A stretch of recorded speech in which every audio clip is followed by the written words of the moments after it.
Hello, you gorgeous people. Welcome to the Advisory's second vlog. And just right off the bat, I just want to thank you guys for your overwhelming response to our first vlog. We are truly humbled.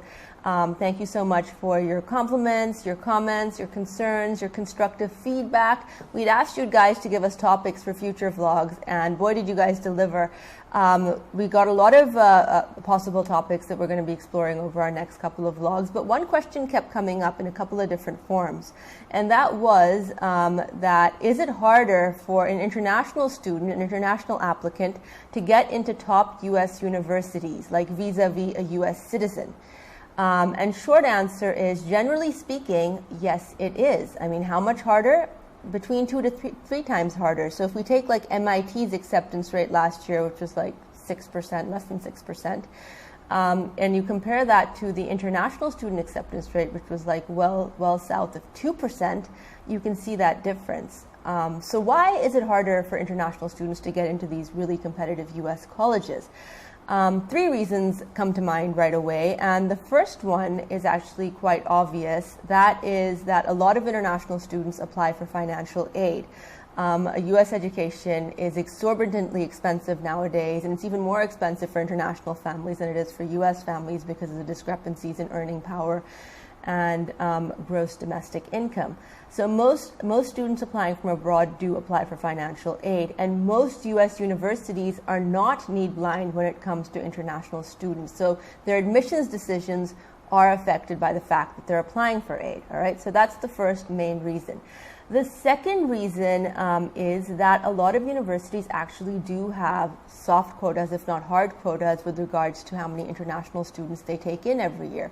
So like the Ivy League will never admit this, but every year, if you look at what percentage of their incoming class is international students, that percentage doesn't really vary. It's usually between 10 to 15%. And for a given university, it doesn't usually vary by more than 2 to 3%.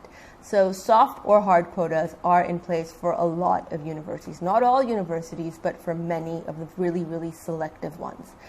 The third reason, and this is actually a reason that I want to shed some light on because it's one that often doesn't come up, is that international schools have varying degrees of quality when it comes to their counseling departments.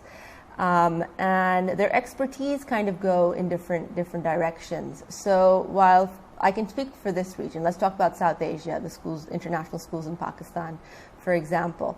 They tend to have their strengths and weaknesses, the counseling departments of these schools. So they tend to be very good with local university admissions, and they have contacts at local universities, so that usually helps students get into these unis. They're getting much better with UK university admissions, given that they're a bit more simplified relative to the US. And I have to say, though, with regards to U.S. university admissions, there's still a lot of work to be done for most of the schools, again, in the regions that we deal with, the Middle East and South Asia. The U.S. admissions process is a lot more complicated, and we feel that sometimes counseling departments or schools in general sometimes struggle to present their students properly to these U.S. universities. And it manifests itself in several different ways. Like one main way, for example, is in recommendation letter writing.